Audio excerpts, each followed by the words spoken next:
మంచిదండి. అపవాది రహస్యాలు మనిషికి అవసరమా? పోయిన వీక్లో మనము కొన్ని విషయాలు మాట్లాడాం. అపవాది పాపము చేసినప్పుడు దేవుడు వారిని విడిచిపెట్టక వారిని తీసుకువెళ్ళి పాతాళ లోకములో బంధించి తర్వాత వారికి కొంచెం సమయాన్ని ఇవ్వటం వలన వాడు మరలా భూమి మీదకి వచ్చి దేవుడి దగ్గర పర్మిషన్ తీసుకొని దేవుని పిల్లల్ని పాడు చేయడానికి అవ్వమ్మ దగ్గరికి, ఆదాము దగ్గరికి వచ్చినప్పుడు వాడి ఆకారము, వాడి స్థితి ఏంటి, వాడు ఎటువంటి ఆకారాన్ని వాడు సెలెక్ట్ చేసుకున్నాడు. అవ్వమ్మ ఎదురు ప్రశ్న వేయకుండా పోయింది అంటే అసలు ఆమె ఆ ఆకారాన్ని చూసి ఎంత భయపడిపోయి ఉంటుంది కదా. ఇవన్నీ కూడా గత వారంలో మనము ఆలోచన చేస్తాం. ఇకపోతే ఈ వారం కూడా అందులో ఉన్నటువంటి భాగమే కొన్ని విషయాలను మనం మాట్లాడదాం. యేసుక్రీస్తుని గురించి ఎంత మాట్లాడినా తరగని గని బైబిల్. అపవాది గురించి కూడా ఎంత మాట్లాడినా తరగని విషయాలు ఉంటాయి, అర్థమవుతాయి. కానీ కొన్ని బేసిక్స్ అనేవి మనకి అవసరం. అందుకే మనం నేర్చుకుందాం. కొరింథీయులకు రాసిన 2వ పత్రిక 2వ అధ్యాయము 11వ వచనం. కొరింథీయులకు రాసిన 2వ పత్రిక 2వ అధ్యాయము 11వ వచనం. ఇంకెవరైనా ఉంటే పంపించండి లోపలికి, అందరినీ లోపలికి పంపించండి. ఫస్ట్ బయట ఉన్న వాళ్ళంతా లోపలికి త్వరగా ఒక కర్ర పెట్టండి. ఇక్కడ ఒకటి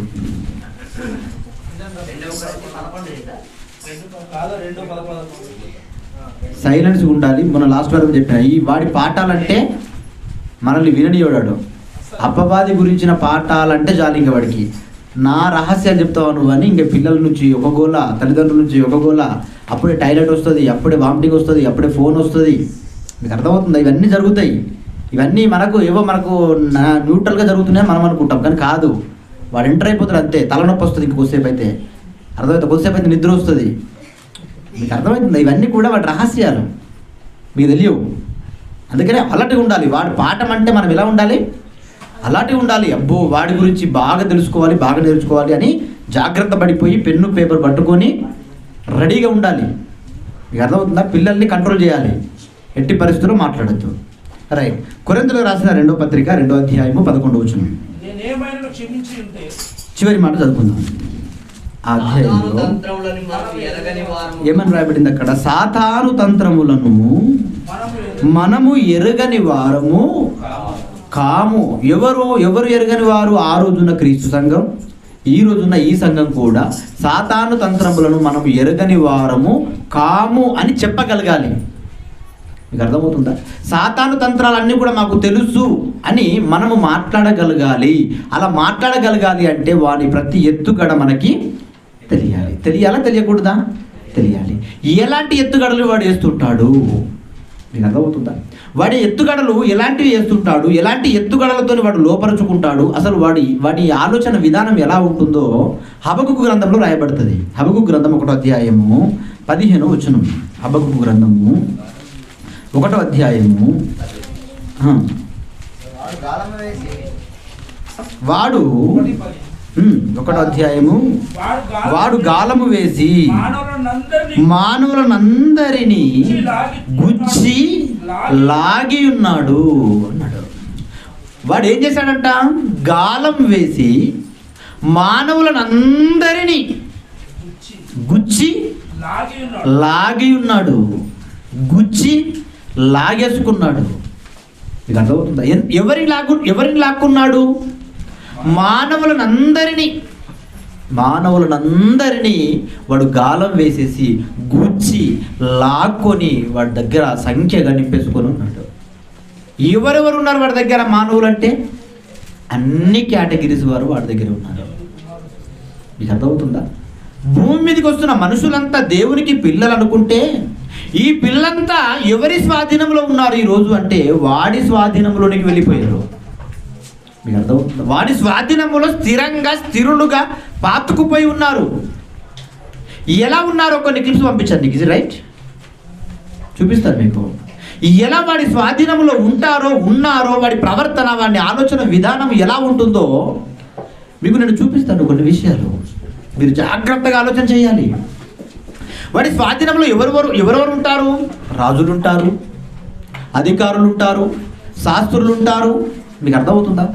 ఇలా ఆలోచించుకుంటూ పోతే న్యాయాధిపతులు అంటే లాయర్స్, అడ్వకేట్స్ ఉంటారు. అన్ని డిపార్ట్మెంట్స్, ఆల్ డిపార్ట్మెంట్స్ ఎవరి దగ్గర ఉన్నారు? ఎలా వాడి గిఫ్ట్లో పెట్టుకున్నాడు అంటే గాలం వేసేసాడు. మీకు అర్థమవుతుందా? గాలం అంటే ఏంటి? గాలం అని చదువుకుంటే సరిపోదు సుమా. గాలం అంటే ఏంటి? మీకు అర్థమవుతుందా? గాలం అంటే ఏంటి? పాములను వేటాడేటప్పుడు అదొకటి ఉంటుంది, షార్ప్గా చిల్లు అంటారు దాన్ని. చిల్లు అంటారా? చిల్లు అంటారు. వెళ్ళేటప్పుడు షార్ప్గా వెళ్తుంది, వచ్చేటప్పుడు రాదు అది. మీకు అర్థమవుతుందా? ఆ పక్కన ఎలా ఉంటాయంటే రెండు షార్ప్ కొండలు ఉంటాయి. అలా వెళ్ళిందంటే దాన్ని కుచ్చుకున్న తర్వాత ఎట్టి పరిస్థితుల్లో బయటకు వచ్చే అవకాశము లేదు. అది గాలం. అపవాది గురించి కూడా దేవుడు వ్రాయించేటప్పుడు ఒక అద్భుతమైన పదాన్ని వాడుతున్నాడు. వాడు గాలం వేసి అంటే ఆ గాలానికి నువ్వు ఒకసారి కుచ్చుకున్నావంటే మళ్ళా దేవుని వైపు కాదు కదా, దేవుని ఆలోచనలు కూడా నీకు రావు. మీకు అర్థమవుతుందా? అంత భయంకరంగా ఉంటుంది వాడి గాలం. కాబట్టి జాగ్రత్తగా మనం అర్థం చేసుకోవాలి. మీకు అర్థమవుతుంది? చాలా జాగ్రత్తగా మనం ఆలోచన చేయాలి, అర్థం చేసుకోవాలి. వాడు గాలం వేసి ఇంకేం చెప్తున్నాడు? మానవులందరికీ గాలం వేసి గుచ్చి లాగేసుకుంటున్నాడు. ఎలా లాక్కుంటున్నాడు అంటే వరుసగా లాగేసుకుంటున్నాడు. ఈరోజు దేవుని గురించి ఆలోచించే స్థితి కానీ ఆలోచించే విధానం కానీ ఉందంటారా ఎవరైనా? ఇది జనులందరినీ అని రాయబడింది కదా అక్కడ. జనులందరినీ అంటే మానవులందరినీ గాలం వేసి గుచ్చి లాక్కున్నాడు. అందులో మనము లేము అని మనమంతా ధీమాగా బ్రతుకుతుంటాం. అవునా కదా? మనం లేము, అమ్మ బాబాయ్ మనం లేము, దాంట్లో హ్యాపీ అనుకుంటాం. ఈ పాఠమంతా విన్న తర్వాత మీరు అందులో ఉన్నారో లేదో మీరు నిర్ణయించుకోవాలి. మీకు అర్థమవుతుందా? వాటి ఎత్తుగడలు ఎలా ఉంటాయంటే చాలా తెలివిగా, చాలా కుయుక్తిగా, చాలా ఆలోచింపదగ్గవిగా ఉంటాయి. ఆలోచింపదగ్గవిగానే ఉంటాయి. చూడండి, కొన్ని చూద్దాం. ఒక మంచి సందర్భాన్ని మీకు చూపిస్తాను. వాడి ఎత్తుగడలు ఉంటాయి చూడండి. వాడు గుచ్చి లాగాడు ఒక తల్లిని హింస పెడుతున్నటువంటిది. చూడు, ఏం రెడీనా?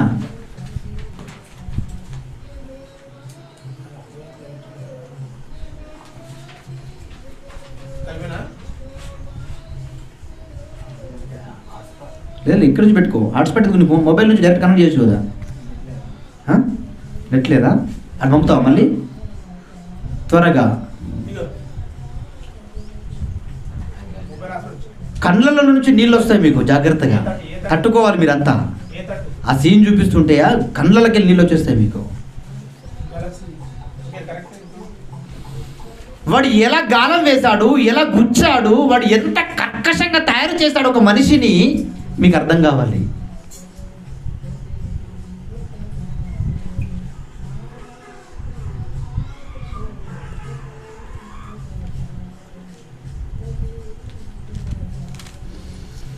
మళ్ళీ చదవండి మాట, మళ్ళీ చదవండి. హబక్కు గ్రంథము కూడా అధ్యాయం 15 వచ్చాను. వాడు గాలము వేసి మానవులందరినీ గుచ్చి లాగి ఉన్నాడు. ఇంకేమంటున్నాడు కంటిన్యూషన్ లో?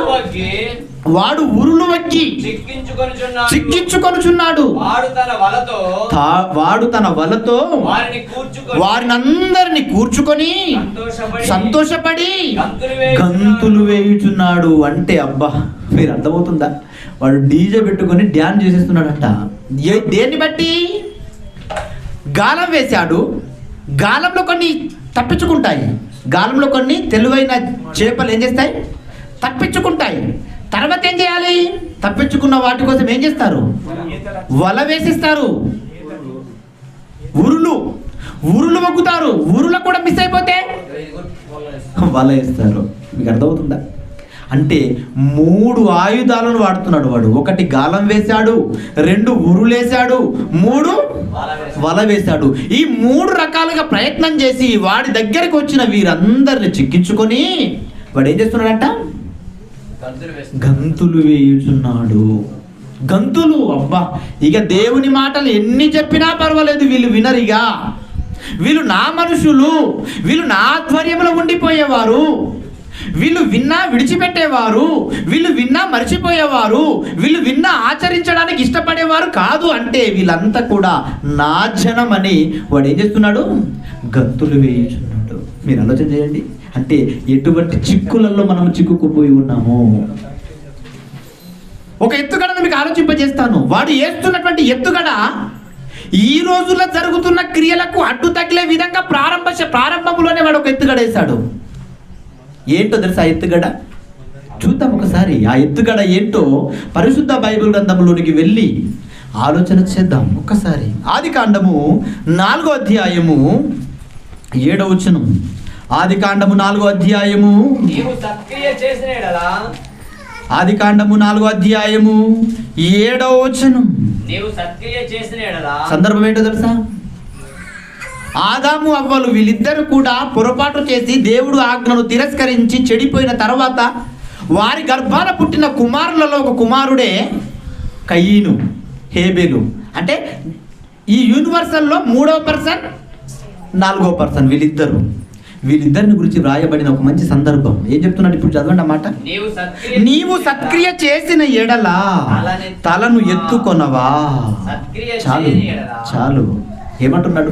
నువ్వు సత్క్రియ చేస్తే తల ఎత్తుకుంటావు కదా. నువ్వు సత్క్రియ చేయకపోతే తలనెత్తుకోవడం కాదు, ఏముంటుందో తెలుసా? నీ ఇంటి వాకిట పాపము పొంచి ఉంటుంది అన్నాడు. ఏంటయ్యా ఈ సత్క్రియలను గురించి ఎప్పుడు రాయబడింది మనకు? ఎఫెసీయులకు రాసిన పత్రిక 2వ అధ్యాయము 10వ వచనంలో రాయబడింది ఏమని? ముందుగా సిద్ధపరిచిన వాటి కోసం మన జన్మ జరిగింది, అంటే సత్క్రియలు చేయడానికి మనము పుట్టాము అని తండ్రి అయిన దేవుని నోట వ్రాయించిన మాట. యేసుక్రీస్తు తదనంతరం.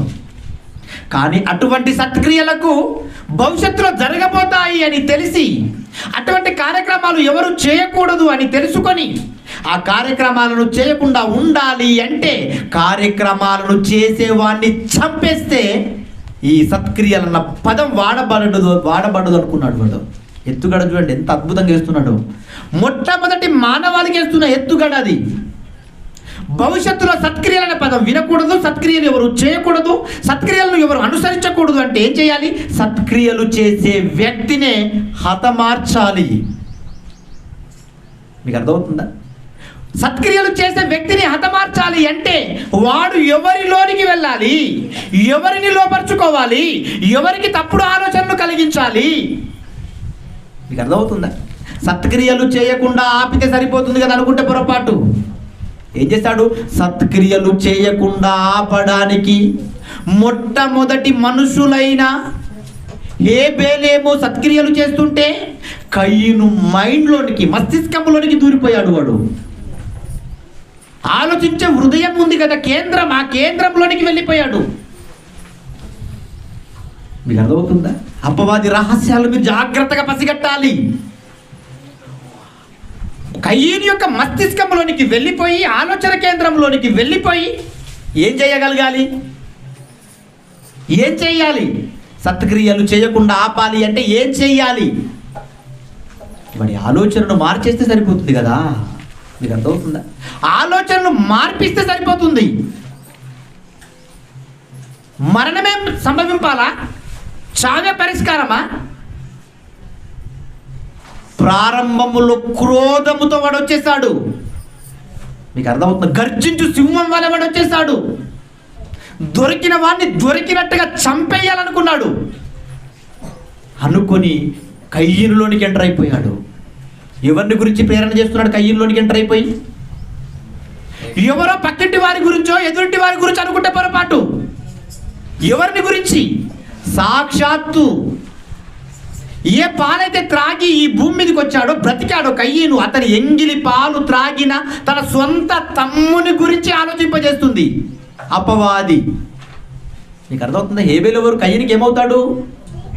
సొంత బ్లడ్ కదా, ఓన్ బ్లడ్ కదా, సొంత తమ్ముడు కదా. సొంత తమ్ముని గురించి ఆలోచింపజేస్తుంది. ఎవరిలోనికి ఎంటర్ అయిపోయింది అంటే కయ్యూనులోనికి ఎంటర్ అయిపోయింది. ఏమని ప్రేరణ చేస్తుంది? ఏమని ప్రేరణ చేస్తుంది? అరే, వాడు నీ ముందు ఎంత, నువ్వు తాగిన పాలు తాగాడు కదా, నీకంటే చిన్నవాడు కదా, గొప్ప పేరంటూ సంపాదించుకోవాలి అనుకుంటే నువ్వు సంపాదించుకోవాలి కానీ, మంచివాడు అని అనిపించుకోవాలంటే నువ్వు అనిపించుకోవాలి కానీ, నీ తమ్ముడు అనిపించుకోవడం ఏంటి? నీ తమ్ముడికి ఎందుకు ఆ ఘనత? నీ తమ్ముడికి ఎందుకు ఆ గొప్ప పేరు? అవసరమా? నీకు గొప్ప పేరు రావాలి అంటే నువ్వేం చెయ్యాలో తెలుసా? నీ తమ్ముణ్ణి హతమార్చేస్తే చాలు. ఆ ఘనత నీదే. ఎంటర్ అయిపోయాడు వాడు లోపలికి, మస్తిష్కంలోనికి ఎంటర్ అయిపోయి ప్రేరణ చేస్తున్నాడు. నీకు అర్థమవుతుందా?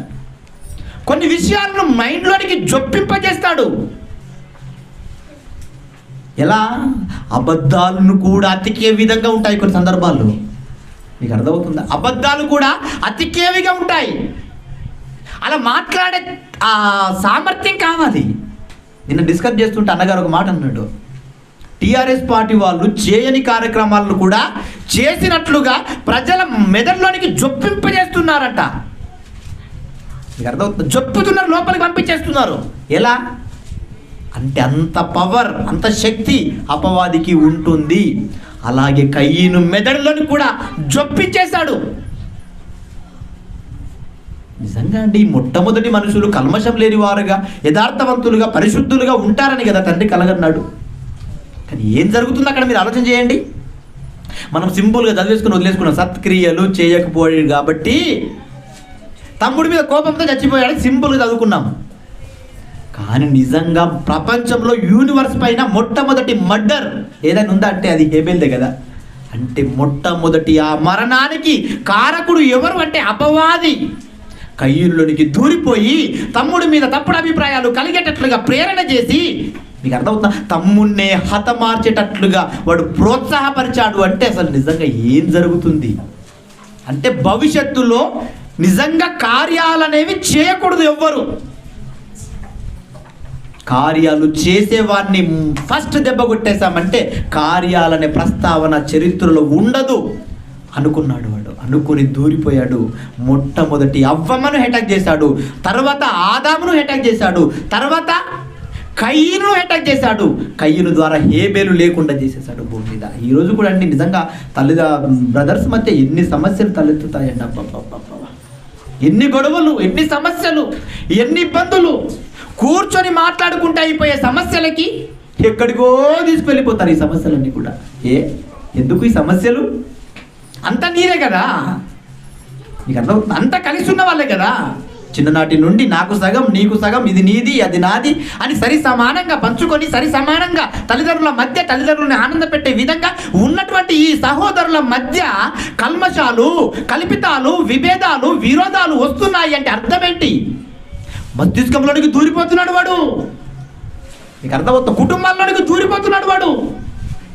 కుటుంబాల్లో ప్రేమ లేకుండా, కుటుంబాల్లో మనశ్శాంతి లేకుండా, ఇబ్బందులు లేకుండా వాడు దూరిపోయి, అరే నీ అన్నంటే ఎంతరా, నీ తమ్ముడంటే ఎంతరా, నీ అక్క అంటే ఎంతరా, నీ చెల్లెంటే ఎంతరా, వీళ్ళ మీతో నీకేం పనిరా, వాళ్ళతో నీకేం అవసరం రా, వాడు నీకేం చేశాడ్రా, వీడు నీకేం చేశాడ్రా, ఏమి చేయరు, వాళ్ళు లెక్క చేయాల్సిన అవసరమే లేదు. నీకు అర్థమవుతుందా? ఎందుకో దూరిపోయాడు వాడు. అలా దూరిపోయిన వెంటనే మన బంధువుల మీద, మన రిలేషన్స్ మీద, మన ఆత్మీయుల మీద, మన సహోదరుల మీద తప్పుడు అభిప్రాయము నీ బ్రెయిన్లోనికి వచ్చేస్తుందంటే వెంటనే అక్కడ ఆగు. అక్కడ ఆగి ఒక్క సెకండ్ ఆలోచన చెయ్యి. నేను ఆలోచన చేసే ఈ ఆలోచన ఎంతవరకు సమంజసమైంది? ఇది వాస్తవమా, ఇది అవాస్తవమా, ఇది వాక్యానుసారమా, ఇది వాక్య విరుద్ధమా? ఎవరైనా ఆలోచన చేస్తారండి? ఒక్కడు ఆలోచన చేయడు. ఒక్కరు ఆలోచన చేయరండి. ఎందుకు ఆలోచన చేయట్లేదు? ఎందుకు నీ బ్రెయిన్ పనిచేయాలి ఆ సమయంలో? ప్రతిసారి ఆలోచించాలి. కుటుంబ వ్యవస్థ పతనమైపోవడానికి కారణం వాడు మన బ్రెయిన్లోనికి జొచ్చిపోయాడు. మన బ్రెయిన్లోనికి జొరిపోయి అక్కన్న ప్రేమ లేకుండా, చెల్లి అన్న ప్రేమ లేకుండా, తల్లి అన్న ప్రేమ లేకుండా, అన్నదమ్ములన్న ప్రేమ లేకుండా, కుమారులు కుమార్తెలన్న ప్రేమ లేకుండా అతి కిరాతకంగా, కర్కశంగా నీ హృదయాన్ని కఠినం చేసేస్తున్నాడు. ఎవడు వీడంటే అపవాది. గాలం వేసి లాగి, గుచ్చి లాగి, ఉరులు వగ్గి, వలలో చిక్కించుకొని కుటుంబాల్లో మనశ్శాంతులు లేకుండా చేసేవాడు వీడు. ఈ కుటుంబాల్లో మనశ్శాంతి లేనప్పుడు ఇక సత్క్రియలు ఎక్కడి? సత్క్రియలకు చోటు ఎక్కడిది? మీకు అర్థమవుతుందా? భర్త వాక్యం చెప్పడానికి వెళ్ళిపోయాడు అనుకోండి, ఇప్పుడు భార్య రాగానే గయ్యాలి ప్రారంభించింది. ఏమని ప్రారంభించింది? ఇప్పుడు ఏమయ్యా, ఎప్పుడూ దేవుడే కదా, ఇక దేవుడితోనే ఉండిపో, ఇక నేనెందుకు నీకు? ఎప్పుడు వాక్యం చెప్పడానికే వెళ్తావు కదా, ఇంకా ఎప్పుడు నీకు విశ్వాసలే కదా, ఎప్పుడు నీకు మీ సహోదరులే కదా, మరి నేను నన్ను ఎందుకు చేసుకున్నావు అంటే ఏంటి అర్థం? అక్కడ దూరిపోయింది అనమాట. ఇక్కడ వాక్యం చెప్పకుండా ఉండాలి అంటే అక్కడ దూరిపోయింది. ఇవన్నీ రహస్యాలను మీరు పసిగట్టాలి.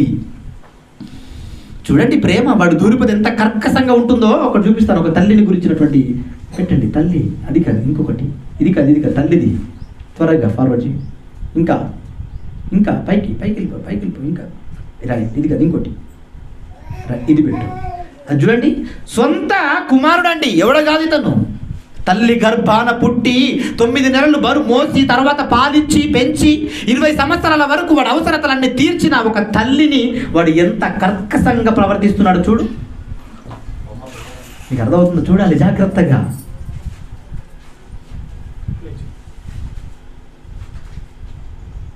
ఏం చేస్తున్నాడు? నీళ్ళు ఇచ్చాడు. చూడండి, నీళ్లు కడుక్కొని నీళ్ళు ఇచ్చాడు. ప్రేమ అనుకుంటున్నారేమో, దానితో కొట్టేశాడు తలపైన. తల్లినండి, దానితోనే తలపైన కొట్టేశాడు. తర్వాత తన్నేశాడు ఛాతిలో. ఏ పాలైతే తాగాడో, ఏ పాలు తాగి పెద్దవాడు అయిపోయాడో అదే రొమ్ము పైన తన కాలితో కొడితే అలా పడిపోయింది. చూడండి ఎంత భయంకరంగా దంపుతాడు. చూడండి, నీళ్ళు ఇచ్చాడు, కొట్టాడు దాంతో. ఇప్పుడు చూడండి ఎలా దండుతున్నాడో. ఏ గర్భం అయితే మోసిందో ఆ గర్భం మీద తన్నటానికి ఎలాగయ్యా నీకు మనసు వచ్చింది? అటువంటి ఆలోచన నీ మైండ్లోనికి వస్తుంది అంటే దాని అర్థం ఏంటో తెలుసా? తల్లిదండ్రుల మీద ప్రేమ లేకపోవడం అంటే అర్థం ఏంటో తెలుసా? అన్నదమ్ముల మీద ప్రేమ లేకపోవడం అంటే అర్థం ఏంటో తెలుసా? వాడు దూరిపోయాడు, నీ మస్తిష్కంలోనికి వాడు దూరిపోయాడు. జాగ్రత్తగా ఆలోచన చేయాలి. మరొక మంచి సందర్భం చూపిస్తాను చూడండి. ఒక చిన్న బాబుది ఉంటుంది, చిన్న బాబుది.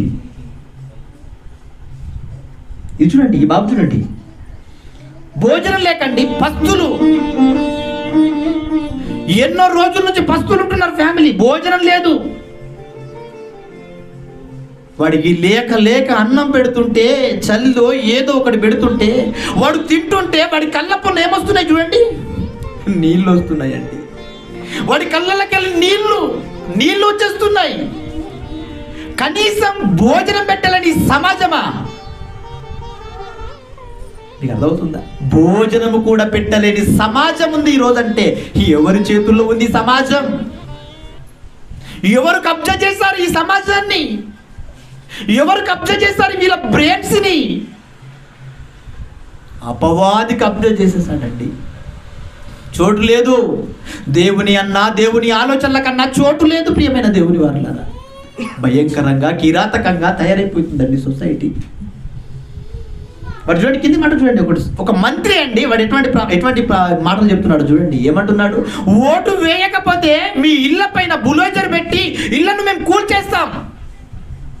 ఇవా సమాజాన్ని సంస్కరించే మాటలు ఇవి? ఆలోచన చేయండి.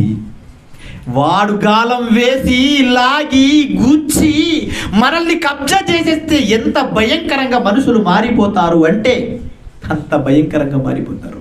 అన్నదమ్ములన్నా ప్రేమ ఉండదు, అక్క చెల్లెలన్నా ప్రేమ ఉండదు, కోడళ్ళన్నా కూతుళ్ళన్నా కొడుకులన్నా ఏమీ ఉండదు. అందుకే ఇవన్నీ ఏమీ లేనప్పుడు కుటుంబాల్లో నువ్వు కార్యాలు ఎలా చేస్తావు? నీ అన్న అంటే నీకు పడనప్పుడు, నీ తమ్ముడు అంటే నీకు పడనప్పుడు, నీ అక్క అంటే నీకు పడనప్పుడు, నీ చెల్లె అంటే నువ్వు పడనప్పుడు, నీ కుటుంబంలోనే వ్యవస్థ నువ్వు బాగు చేసుకోకపోతే సమాజాన్ని నువ్వేం బాగు చేస్తావు?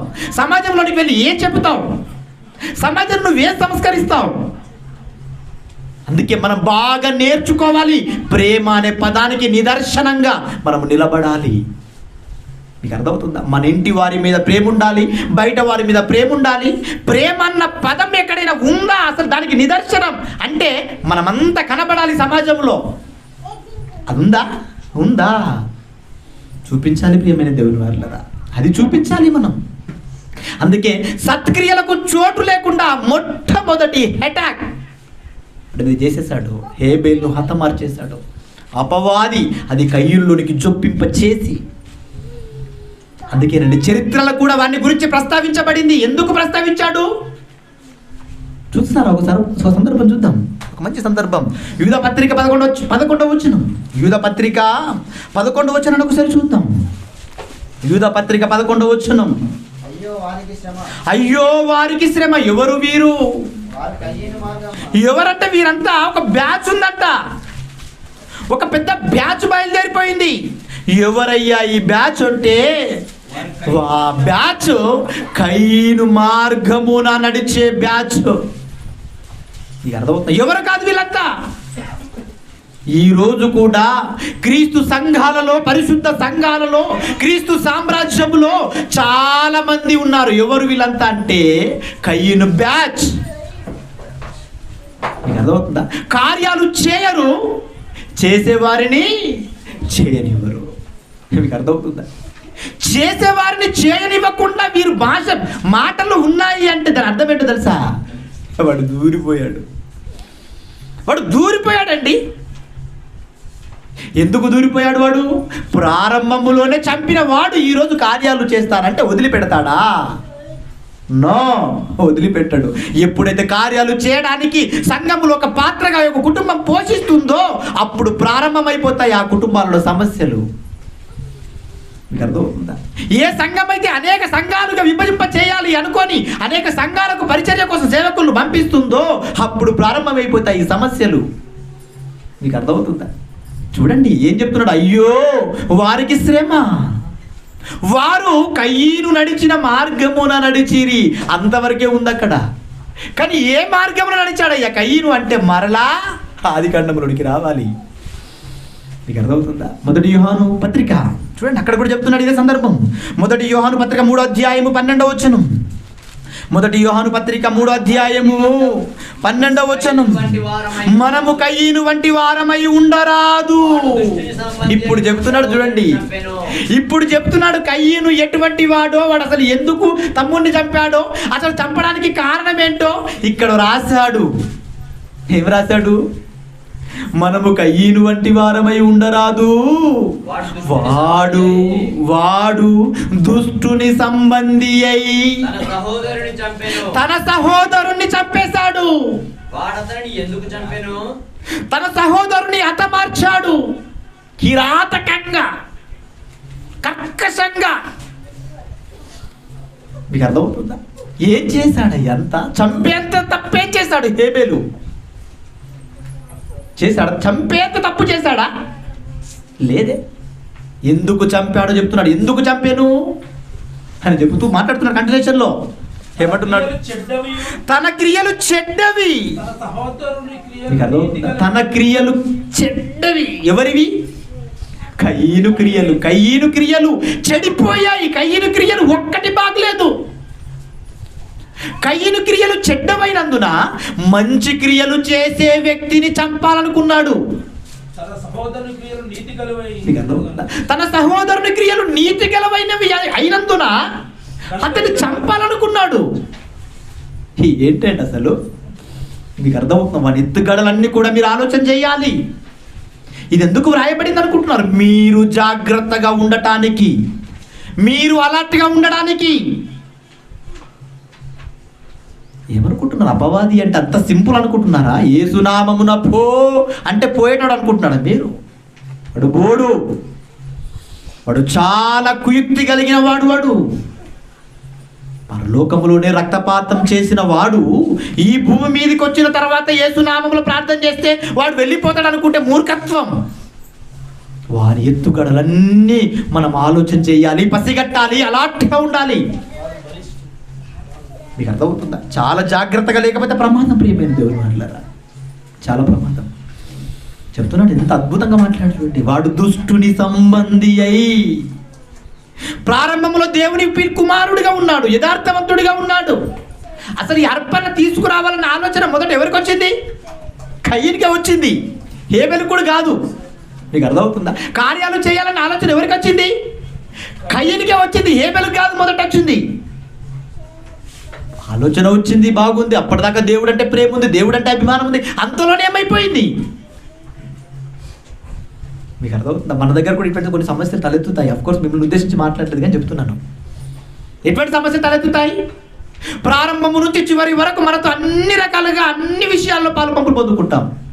కానీ ఏదో ఒక చిన్న మనస్పార్థం రాగానే వెళ్ళిపోతూ ఉంటాం, సైడ్ అయిపోతూ ఉంటాం. ఈరోజు యూనివర్సిటీలో అదే కదా సమస్య. ఎంతమంది బయటకు వెళ్ళిపోయారు, ఎంతమంది. ఎందుకు సాలరీ ఇవ్వలేదనుకోడు, డబ్బులు ఇవ్వలేదనుకోడు. ఇప్పుడు చూశారు కదా, డాడీ గారు అన్నం చేశారు. ఏమన్నాడు? ఒకడు ఎగ్జామ్ రాస్తే 100 రూపాయలే. అసలు మేము డాడీ గారిని అడిగామా డాడీ గారిని? డాడీ గారే ప్రేమతో పంపించాడు, కానీ బాధపడ్డాడు. వాస్తవమే కదా మరి. ఎగ్జామ్స్ రాయాలి, అనేక మంది పిల్లలను ఉత్తీర్ణులను చేయాలి, సమాజంలోనికి పట్టభద్రులుగా పంపించాలి అని కోరుకున్నాడు. ఆయన కళ్ళు కన్నాడు. కళ భంగం అయిపోతుంటే బాధపడ్డా. అంటే ఒక తండ్రిగా ఈ భూమి మీద ఈయన ఇంత బాధపడుతుంటే సత్క్రియలు చేయటానికి మనమంతా కూడా ఏకమైపోయి ఐక్యతతో ముందుకెళ్తున్నప్పుడు ఈ చిన్న చిన్న మనస్పార్థాలు వస్తుంటే నిజంగా ఎంత బాధ కలుగుతుందో తెలుసా. ఇదంతా కూడా ఆధిపత్యం చేసే వారికి బాధ మామూలుగా ఉండదు, చాలా బాధ ఉంటుంది. అందుకే వాడి ఎత్తుగడలు ఇప్పుడు చెప్తున్నాను మీకు, చూడండి రహస్యంగా ఓపెన్గా చెప్తున్నాను. ఇప్పుడు 7, 8, 9 ఏప్రిల్ మీటింగ్స్, ఈ మీటింగ్లు అయిపోయే లోపు మన మధ్య ఎన్ని సమస్యలండి, ఎన్ని సమస్యలు వస్తాయి తెలుసా. లాస్ట్ ప్రసరణ మీటింగ్స్ అనుకుంటా, మేబీ రైట్, ప్రసరణ మీటింగ్స్ అప్పుడు కూడా పోస్టర్లు వేస్తుంటే పోస్టర్లు రవి గారికి మనకి బీభత్సమైన వాదన అంటే వీరి మధ్యలో ఏదో భేదాలు ఉన్నాయని కాదు, దూరిపోయాడు వాడు. నీకు అర్థమవుతుందా? ఎవరిలోనికి ఒకరిలోనికి దూరిపోయాడు, సమస్య పెద్దదైపోయింది. ఎందుకు అలాంటి ఎత్తుగడను మనం ప్లాన్ ఎదుర్కోవాలి. అటువంటి ఆలోచన, అటువంటి అభిప్రాయం ఒకటిలో వస్తుంది అంటే వెంటనే మనము అలర్ట్ అయిపోవాలి. ఇది అపవాది తంత్రం, ఇది అపవాది తంత్రం. వాడు తంత్రం వేస్తున్నాడు ఐక్యత లేకుండా. అందుకే జాగ్రత్త జాగ్రత్త.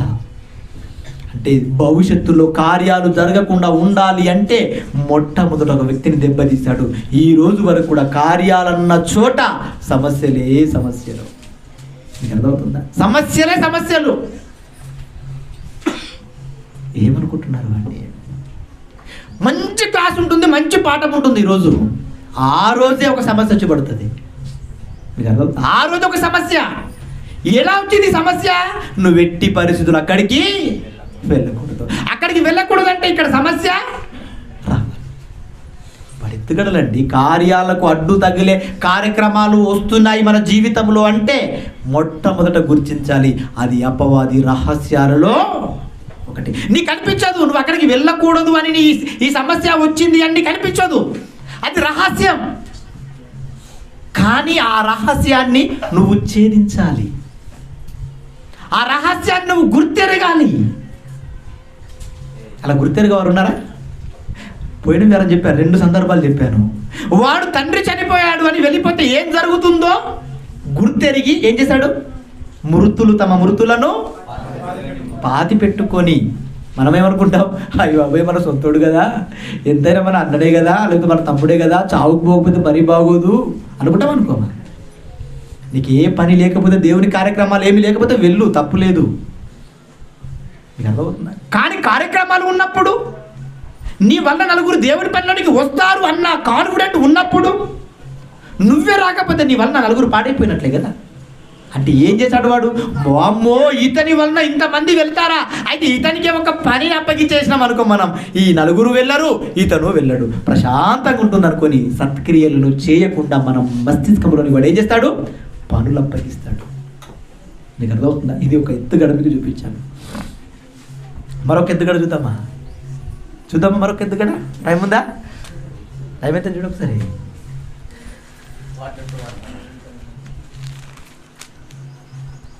రైట్, మరొక ఎత్తుగడ చూద్దాం. మరొక ఎత్తుగడ తెలుసు కదండి, యేసుక్రీస్తు ఈ భూమి మీదకి రావాలి అంటే ఒక వంశం అంతా కూడా కాపాడబడాలి. ఎవరు ఈ వంశం?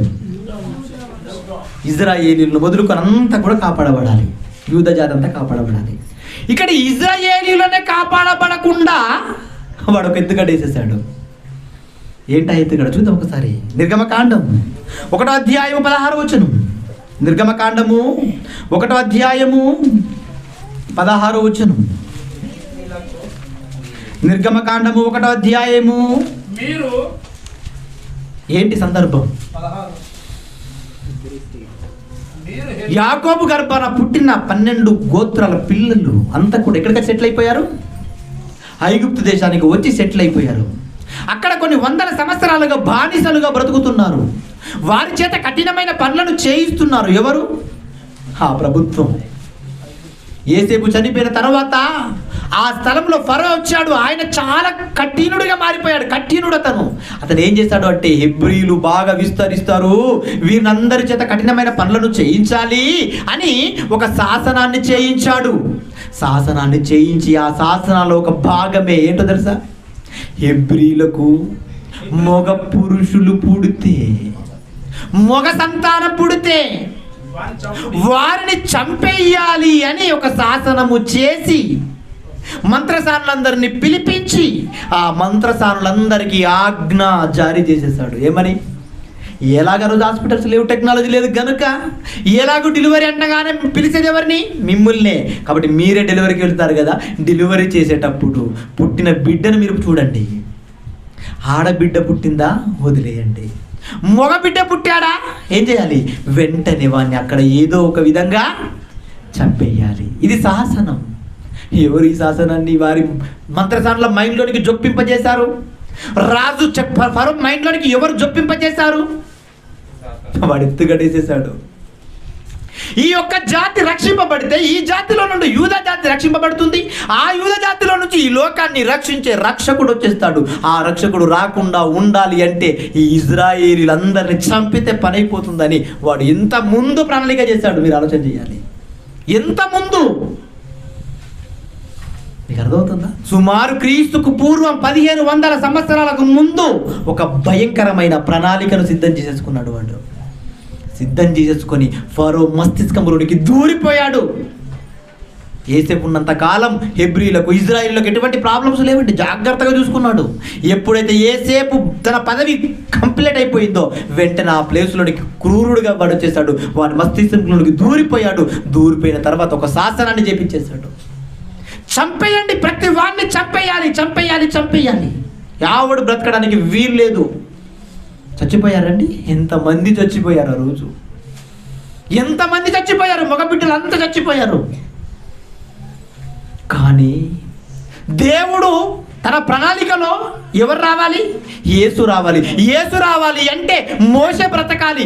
మోషే బ్రతకాలి అంటే ఈ మోషను ఎలాగైనా కాపాడుకోవాలి అని ఒకవైపు దేవుడి పోరాటం చేస్తుంటే ఆ మోషను చంపాలని ఒకవైపు అపవాది పోరాటం. మీకు అర్థమవుతుందా? ఆలోచన చేయండి. ఎంత ఎంత ముందుగా ప్రణాళిక పడేస్తాడో మీకు అర్థం కావాలి. ఎంత ముందు ప్రణాళిక. ఎందుకు ఈ ప్రణాళిక వేశాడు? హెబ్రీయులకు రాసిన పత్రిక 11వ అధ్యాయం 24వ వచనం. హెబ్రీయులకు రాసిన పత్రిక 11వ అధ్యాయము 23, 24 వచనాలు. మోషే పుట్టినప్పుడు అతని తల్లిదండ్రులు ఆ శిశువు సుందరుడై ఉండుట చూసి విశ్వాసమును బట్టి రాజా ఆజ్ఞకు భయపడక, అది నోట్ చేసుకోవాలి మీరు. రాజా ఆజ్ఞకు భయపడక. ఏంటండి ఆ రోజు ఆజ్ఞ ఏంటి అసలు? చంపేయాలి అన్న అంత కర్కశమైన ఆజ్ఞ జారీ చేయబడినా ఆ రోజు ఆ ప్రభుత్వాన్ని ధిక్కరించాడు ఆ తల్లిదండ్రులు. ఆ బాబు సుందరుడై ఉండట చూసి రాజాజ్ఞలకు భయపడక ఆ బాబును ఎన్ని నెలలు? 3 మాసాల వరకు దాచిపెట్టారు. దాచిపెట్టి ఆ శిశువు మరలా ఆ ఫరో ఇంటికి చేరేటట్లుగా దేవుడు ప్రణాళిక చేసేసాడు. కానీ అప్పటి నుండి బాబు పుట్టినప్పటి నుండి చంపించేయడానికి ఎన్ని ప్రయత్నాలు చేశాడు? పుట్టగానే ప్రయత్నం చేసేసాడు, శాసనాన్ని చేపించేశాడు చంపేయాలని. తర్వాత పెద్దవాడైన తర్వాత వాడు రాజు అవ్వాలని, వాడు రాజుగా ఉండాలి అంటే ఏముండాలి తనకి? ఎడ్యుకేషన్. అంతే కదా, ఏముండాలి? ఎడ్యుకేషన్ కావాలి. ఎడ్యుకేషన్ కావాలని ఏం చేస్తారు మోసేకి? అపొస్తలుల కార్యములు 7వ అధ్యాయము చూడండి. అపొస్తలుల కార్యములు 7వ అధ్యాయము 22వ వచనం. అపొస్తలుల కార్యములు 7వ అధ్యాయం 22వ వచనం. మోషే ఐగుప్తులో ఉన్న సకల విద్యల యందు సకల విద్యలను అభ్యసించి మాటల యందును కార్యముల యందును ప్రవీణుడై ఉండేను. అబ్బబ్బబ్బ, ఏంటండి అసలు? మీకు అర్థమవుతుందా? మోషే చంపించాలనుకున్నాడు, చంపలేదు కదా, చావబడలేదు కదా. ఎలా వెళ్ళాడు? రాజగృహంలోనికి వెళ్ళిపోయాడు. ఏ శాసనం అయితే, ఏ ఆజ్ఞ అయితే ఆ గృహంలో నుంచి బయలుదేరిందో ఈ సుందరుడు మరలా ఆ గృహంలోనికి వెళ్ళాడు కదా. ఇప్పుడు వీడిని చంపాలి అంటే చంపడానికి అవకాశం ఉందా? లేదు. ఎవడండి చంపగలడు? రాజ మనుషులను చంపగలడా ఎవడైనా? చంపడానికి అవకాశం లేదు. చంపడానికి అవకాశం లేకపోతే ఏం చేయాలి మరి? వీడు దేవుడి పనికి ఉపయోగపడకుండా ఉండాలి అంటే లోక జ్ఞానాన్ని వీని మెదడులోనికి జొప్పింప చేయాలి అని సకల జ్ఞానముల యందు ప్రావీణ్యతనిచ్చేశాడు. మీకు అర్థమవుతుందా? ఇచ్చేసాడండి జ్ఞానం మోషేకి. ఎంత జ్ఞానం ఇచ్చేశాడు. ఈరోజు మనకు కూడా ఏం చేస్తున్నాం? శుక్రవారం నాడు బైబిల్ తరగతి ఉంది అంటే పిల్లలందరినీ పాఠశాలకు పంపించేసి మనం మాత్రమే ప్రేమికుల్లాగా బయలుదేరిపోతాం. నీకు నేను, నాకు నువ్వు, ఇంకెవ్వరు మనకు వద్దు. అంతే కదా? అలాగే బయలుదేరుతామా లేదా? నాకు రాత్రి సత్యమన్న గారు చూడగానే అది గుర్తుకొస్తుంది. అబ్బబ్బ ఇది ఏం జంట, నీకు నువ్వు నాకు నేను అని బయలుదేరి వచ్చారు, ఆడిపోయాడు. మీకు అర్థమవుతుందా? ఈ ఎడ్యుకేషన్ సిస్టంలో పడిపోయి పిల్లలను దేవుని దైవ జ్ఞానములో పెంచాలి అన్న జ్ఞానాన్ని మరిచిపోయింది ప్రపంచం. మీకు అర్థమవుతుందా? యేసు వచ్చి చెప్పాడండి ఈ భూమి మీద, చెప్పలేదా? పౌలు గారు రంకేశాడు. పౌలు గారు, శాస్త్రి ఏమాయను, జ్ఞాని ఏమాయను, ఈ లోకపు తర్కవాది ఏమైపోయాడు అని చెప్పి ఒక అద్భుతమైన పదాన్ని ప్రయోగించాడు. ఏం చేశాడు చూస్తారన్నమాట. కొరింథీయులకు రాసిన పత్రిక 1వ అధ్యాయము, కొరింథీయులకు రాసిన మొదటి పత్రిక 1వ అధ్యాయం 20వ వచనం. కొరింథీయులకు రాసిన మొదటి పత్రిక 1వ అధ్యాయము 20వ వచనం. జ్ఞాని ఏమాయను, శాస్త్రి ఏమాయను, ఈ లోకపు తర్కవాది ఏమయ్యాడు. పుట్టినట్లు ఏమిచ్చాడు చూడండి. ఈ లోకపు అన్న చోట్ల పుట్టినట్లు ఏమిచ్చాడు. యుగానికి ఒకడు ఎడ్యుకేషన్లో జ్ఞానం సంపాదించుకున్నవాడు వాడిని కూడా ఛాలెంజ్ చేసేస్తున్నాడు. నువ్వు యుగానికి ఒక్కడు అనుకున్నావు కదా, ఎడ్యుకేషన్లో ఏమైపోయావు? జ్ఞాని ఏమాయను, శాస్త్రి ఏమాయను, ఈ లోకపు తర్కవాది ఏమైపోయాడు అని చెప్పుతూ కింద చెప్తున్నాడు. ఈ లోక జ్ఞానమును దేవుడేమో వెర్రి అంటే మనోళ్ళంతేమో హయ్యర్ ఎడ్యుకేషన్ అని పరిగి తీసేస్తున్నాం మనం. సరే చదువుకున్నాం, కనీసం నువ్వు దేవుడి పనులకు గౌరవం ఉందా? మరి ఉందా గౌరవం? ఒక్కడికైనా గౌరవం ఉందా? లేదండి. ఆలోచన చేయండి. ఏం చేసేస్తున్నాడు వాడు? ఆ రోజు మోషే మస్తిష్కంలోనికి ఎడ్యుకేషన్ను దింపేంపేశాడు. ఈరోజు ప్రపంచమంతా దాని వైపే పరుగులు తీసేస్తుంది. ఎడ్యుకేషన్. లాస్ట్ వీక్లో మాట్లాడాను నేను. చదువున్న వాడికి సంస్కారం ఉందా? తల్లిని దండిన వాడు చదువుకున్న మూర్ఖుడే. మీకు అర్థమవుతుందా? ఇంటికి వచ్చి అడుక్కునేవాడు పేదోడైతే వానికి భిక్షమయ్యని ఈ మూర్ఖుడు ఎవడనుకుంటున్నారు? చదువున్నవాడే. చదువున్న వీడే కనీసం ₹1 దానం చేయకపోతే నీకు ఏ సంస్కారం ఉందయ్యా? ఏం నేర్పించింది ఈ లోక జ్ఞానం? అందుకే ఈ లోకమంతా కూడా నువ్వు జానుడు పొట్ట నింపుకోవడానికి ఎడ్యుకేషన్ చాలా ఇంపార్టెన్స్ అన్నట్లుగా ఈరోజు ప్రపంచమంతా కూడా రంగులమయం చేసేసింది. ఆ రోజు మోషేను అలా ఆక్రమించాడు. ఈరోజు వ్యవస్థ అంతా కూడా పాడు చేయడానికి ఎడ్యుకేషన్ బ్రెయిన్లోనికి దింపేసిస్తున్నాడు, జొప్పింపజేసేస్తున్నాడు. వాడు ఎత్తుగడలండి ఇవన్నీ కూడా. చదువు లేకపోతే ఏం లేదట. విద్య లేనివాడు వింత పశువా? ఎవరు చెప్పారయ్యా? యేసు ఎక్కడ చదువుకున్నాడు? నువ్వన్న మాట నిజమైతే యేసుక్రీస్తు మొదటి వింత పశువు కావాలి. కానీ ఈరోజు సంస్కరించే సంస్కర్తలలో నెంబర్ 1 అయ్యాడు యేసు. వై? ఎక్కడ చదువుకున్నాడు? ఏ పాఠశాలలో వెళ్ళి చదివాడు? ఎక్కడ విద్య అభ్యసించాడు? అభ్యసింపని యేసు ఈ లోకాన్ని ఎలా సంస్కరించాడో తెలుసా? ఎంత ఉన్నతంగా సంస్కరించాడో తెలుసా? ఎంత ఉన్నతంగా సంస్కరించాడు చూడండి. ఒక మంచి మాట చూపిస్తాను. మత్తయి సువార్త 5వ అధ్యాయం 27వ వచనం. మత్తయి సువార్త 5వ అధ్యాయము 27వ వచనం. వ్యభిచారము చేయవద్దు అని మీకు పూర్వపు వ్రాయబడిన ఆజ్ఞలో ఒకటి ఉంది కదా, అది మీ అందరికీ తెలుసు కదా, అది ఆల్రెడీ మీకు చెప్పబడింది కదా. అయితే నేను మరలా మిమ్మల్ని సంస్కరిస్తున్నాను నూతనమైన మాటల చేత. ఏంట మాట? నేను మీతో చెప్పున్నదేమనగా, స్త్రీని మోహపు చూపుతో చూస్తే చాలు నువ్వు చచ్చిపోయినట్టే. నువ్వు వ్యభిచారం చేసినట్లే.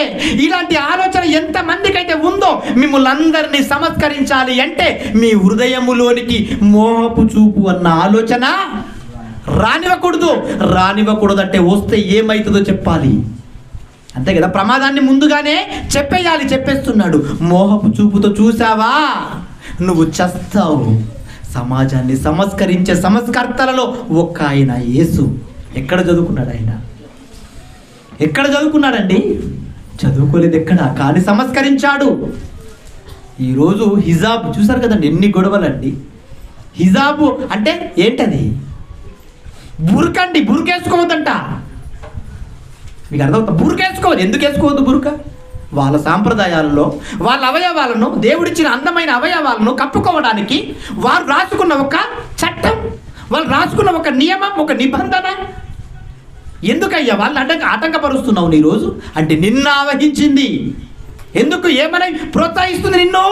వాళ్ళ అందమైన అవయవాలను చూడడానికి మాకు అవకాశం దక్కలేదనని బాధ. ఏం సంస్కరిస్తుంది ప్రపంచాన్ని, సమాజం? మీకు అర్థమవుతుందా? ఈరోజు క్రైస్తవ స్త్రీలు ముసుగు వేసుకుంటున్నారు. ఎందుకు వేసుకోవాలి ముసుగు? మీరు కూడా మీ అందమైన అవయవాలను కాపాడుకోవడానికి, దేవుని సన్నిధిని అవమానపరచకుండా ఉండటానికి నిండు బట్టలతో ఉండాలి అని వ్రాయబడిందే. అయితే మమ్మల్ని కూడా బట్టలు విప్పేయమంటావు? మరి ఇదేనా నీకు నేర్పించిన సంస్కారం? నిజంగా చదువుతుంటే ఎంత వరెస్ట్ ఉందండి. ఆ వీడియో కూడా ఉందనుకుంటా. ఉందా? అది ఆఫ్ చేసేసారా? ఆ వీడియో కూడా పంపించాను. ఏంటి అసలు? ఏం నేర్పిస్తుంది? ఎలా చచ్చిపోతున్నాడు వాడు, మైండ్లోనికి ఎలా దూరిపోతున్నాడు? మీకు అర్థమవుతుంది? చదువుకున్నారు కదా మరి మీరంతా కూడా, ఎడ్యుకేషన్సే కదా. ఇవి ఎక్కడ జరిగింది కాదు, మళ్ళీ పాఠశాలలో జరిగిందే. ఆ పాఠశాలలోనే మళ్ళీ మనం ప్రతిజ్ఞ చేయించాం. ఆ పాఠశాలలోనే విభేదాలు లేవని చెప్పాం. ఆ పాఠశాలలోనే అంతర్ సమానం అని చెప్పాం. భిన్నత్వంలో ఏకత్వం అని చెప్పాం. మరి ఏది? దూరిపోయాడు వాడు. ప్రేమ ఉండకూడదు ఒకరంట కొరికి, విమర్శలు, విభేదాలు, కక్షలు, కర్పణ్యాలు, మత్సరాలు, కుళ్ళు అండి. అంతా కూడా ఎంత కిరాతకంగా తయారైపోతుందో మీరు ఆలోచన చేయండి. అందుకే దైవ జ్ఞానము, దైవ విద్య అవసరం మనిషికి. సమాజాన్ని సంస్కరించాలంటే యేసు లాంటి నాయకులుగా ఈరోజు మనమంతా అవ్వాలండి. ఇంకేం చెప్పాడు ఆయన? మత్తయి సువార్త మరొక మంచి సందర్భాన్ని చూద్దాం. యేసు ఏం చేశాడు? మత్తయి సువార్త 18వ అధ్యాయం 3వ వచనం చెప్తున్నాడు చూడండి. సమాజానికి, పాడైన ఈ సమాజాన్ని సంస్కరించడానికి యేసు మాట్లాడుతున్న ఉన్నతమైన మాట ఏమంటున్నాడు?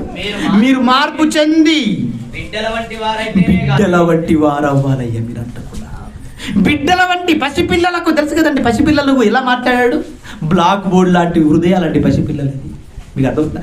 మీరంతా కూడా అటువంటి కక్షలు, కర్పణ్యాలు, విభేదాలు, మత్సరము ఇవన్నీ ఏమీ లేకుండా చాలా పరిశుద్ధులుగా, పవిత్రులుగా మీరు మారాలి అంటే పసిబిడ్డల వంటి వారుగా మీరు మార్పు చెందాలి.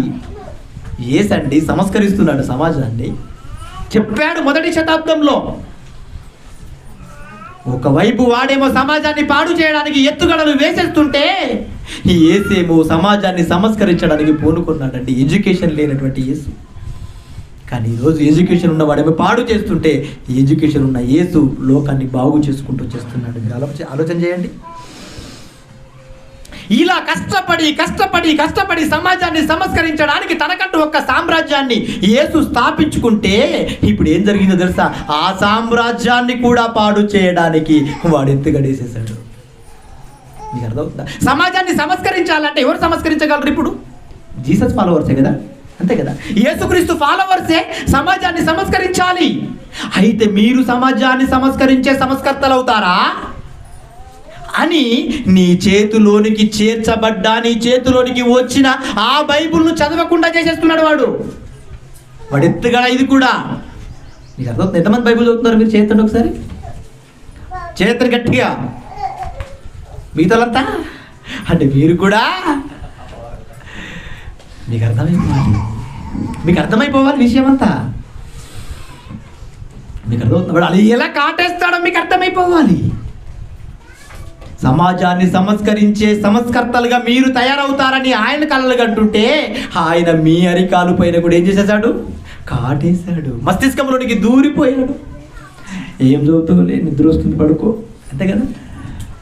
ఏం చదువుతావు, నిద్ర వస్తుంది పడుకో అనిపిస్తుందా? అనిపించదా? అనిపిస్తుంది.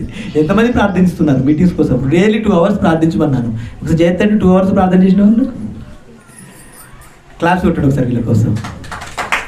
అంటే మిగతా వాళ్ళ అవసరం లేదనుకున్నారు మీరంతా, వాళ్ళకి మాత్రమే చెప్పిండు, మాకు అవసరం లేదనుకున్నారు మీరంతా. అందరు చేయండి, ప్రేయర్ చేయండి. అందరు కూడా daily minimum 1 to 2 hours prayer చేయండి. మనం చేస్తున్న పరిచర్య కోసం, మనం వెళ్తున్న ప్రాంతాల కోసం, మన దగ్గర ఉన్న యువకుల కోసం, వీరందరి కోసం ప్రార్థన చేయండి. బైబిల్ చదవండి. లేదంటే మిమ్మల్ని కూడా వాడు కాటేశాడు. వాడి కాటు నుండి బయటకు రావడం చాలా కష్టం. కానీ భ్రమలో బ్రతుకుతాం మనమంతా కూడా. ఎలా తెలుసు కదా, సందర్భం చాలాసార్లు చెప్పాను. వేటగాడు వచ్చేసి పక్షులకు ఏం చేస్తాడంట? విత్తనాలు చల్లేసి వలేసి విత్తనాలు చల్లి పట్టుకొని వెళ్ళిపోతాడు అని తల్లి పిల్లలకు చెప్పేసి పోయిందంట. నేను కూడా మీకు చెప్పేసి పోతాను అపవాది రహస్యాలన్నీ కూడా. మీరు ఎలా ఉంటారు అంటే ఆడి వలలో చిక్కుకోకూడదు అని మీరు ఉంటారు. తల్లి కూడా అలాగే చెప్పింది. పాపం ప్రేమ కదా మరి తల్లికి. పిల్లలకు చెప్పేసి వెళ్ళిపోయిన తర్వాత పిల్లలు ఏం చేసేస్తాయి? ఆ పద్యాన్ని ధ్యానం చేసుకుంటున్నా. ఏమని? వేటగాడు వస్తాడు, వలేస్తాడు, గింజలు చల్లుతాడు, మనం తీసుకొని వెళ్ళిపోతాడు, మనం బయటకు వెళ్ళకూడదు అని పద్యాన్ని కంఠస్థం చేసేసుకున్నాయి. ఇవన్నీ కూడా కంఠస్థం చేసుకొని చదువుతూ ఉన్నాయి అవి. అంతే. వేటగాడు వస్తాడు, మనం బయట వెళ్ళకూడదు, వేటగాడు వస్తాడు, మనం బయట వెళ్ళకూడదు అనుకుంటే ఏమైపోయాయి? అవి బయటకు వచ్చేస్తాయి. బయటకు వచ్చి ప్రశాంతమైన వాతావరణంలో కూర్చొని ఏమనుకుంటున్నాయి ఇప్పుడు?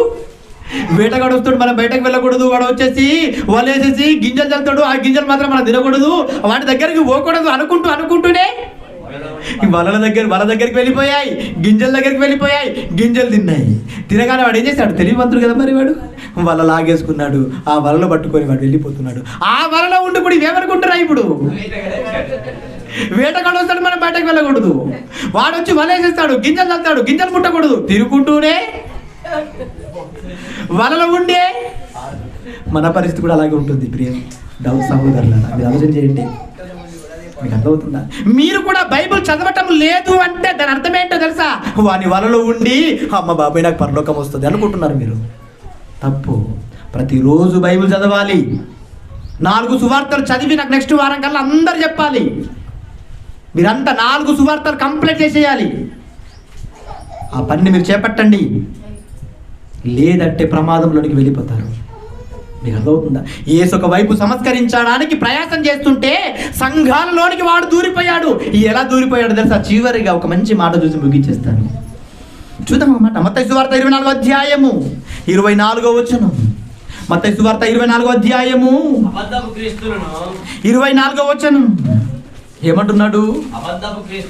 అబద్ధపు క్రీస్తులను అబద్ధపు ప్రవక్తలను వచ్చి సాధ్యమైతే ఏర్పరచబడిన వారిని సైతం మోసపరచుటకై గొప్ప సూచక క్రియలను మహత్కార్యములను చేసెదరు అనుందా?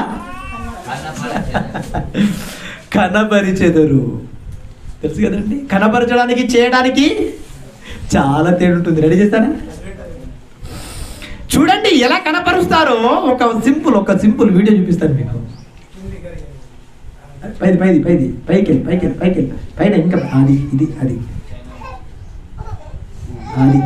చూడండి ఎలా కనపరుస్తారో చూడండి. ఏం చేస్తున్నారంట వీళ్ళు?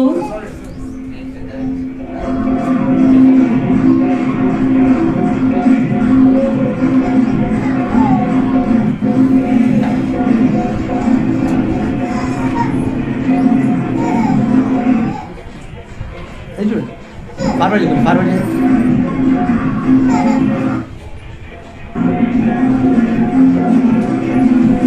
ఏం జరుగుతుందో తెలుసా? అక్కడ ఒక సేవకుడు, చాలు ఆపేసే,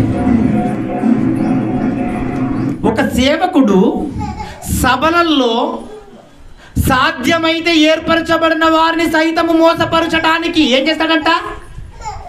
ఏం చేస్తాడని రాయబడింది? సూచక క్రియలు, గొప్ప సూచక క్రియలను మహత్కార్యములను కనపరచాలి అంటే కనబడాలి అక్కడ. అంతే కదా? ఇతను కనపరచాలి అంటే అక్కడ మహాసూచక క్రియలు కనబడాలి. మహాసూచక క్రియలు కనబడాలి అంటే సూచక క్రియలు పొందిన వారు కావాలి. పొందిన వారు ఎవరైనా ఉన్నారంటే ఎవరు ఉండరు. ఆ పొందిన వారి లిస్ట్ అండి ఇదంతా. అంటే వీళ్ళంతా కూడా చర్చిలో ఏం చేస్తున్నారు? ప్రాక్టీస్. అరే నేను పిలుస్తాను, పిల్లగాన్ని వచ్చేసేయాలి ఇమ్మీడియట్గా. ఇగో ఇలా యాక్షన్ చేయాలి, ఇలా నటించాలి, ఇలా పడిపోవాలి, ఇలా ప్రార్థన చేస్తే ఇలా అరవాలి. మీకు అర్థమవుతుందా? ఇలా మీరు చెయ్యాలి, ఇలా చేస్తే నేను సమాజానికి కనపరచగలను, అలా కనపరిస్తే సమాజాన్ని పోగు చేసుకోగలను, సమాజాన్ని పోగు చేసుకుంటే కానుకలు వస్తాయి, డబ్బులు వస్తాయి, ఇక ఏ పని పాట చేయకుండా ఇంకా సంఘం మీద పడి బ్రతికేయచ్చు. మీకు అర్థమవుతుందా? ఇటువంటి కార్యక్రమాలు చేయటానికి బయలుదేరిపోయింది. వీళ్ళు ఎవరిని పాడు చేస్తారు అంటే ఏర్పరచబడ్డ వారిని. ఎవరు ఏర్పరచబడ్డవారు? ఏర్పరచబడిన వారంటే వారు బయట ఉన్నవారా, సంఘంలో ఉన్నవారా? ఎందుకంటే ఇంతసేపు ఆలోచన చేస్తున్నారు? ఎందుకు ఇంతసేపు ఆలోచన చేస్తున్నారు? అడిగితే టక్కన రావాలి. ఎంత స్పీడ్లో అడుగుతానో అంత స్పీడ్లో ఆన్సర్ రావాలి. ఎవరు ఏర్పరచబడ్డవారు? దేవుని పిల్లలముగా బాప్తిస్మము తీసుకున్న మనమంతా, చీకటిలో నుండి తన ఆశ్చర్యకరమైన వెలుగులోనికి మనల్ని పిలిచిన వాని గుణ అతిశయములను ప్రచురము చేయు నిమిత్తము ఏర్పరచబడ్డ రాజులైన యాజకులం అన్నాడు. మర్చిపోయారా?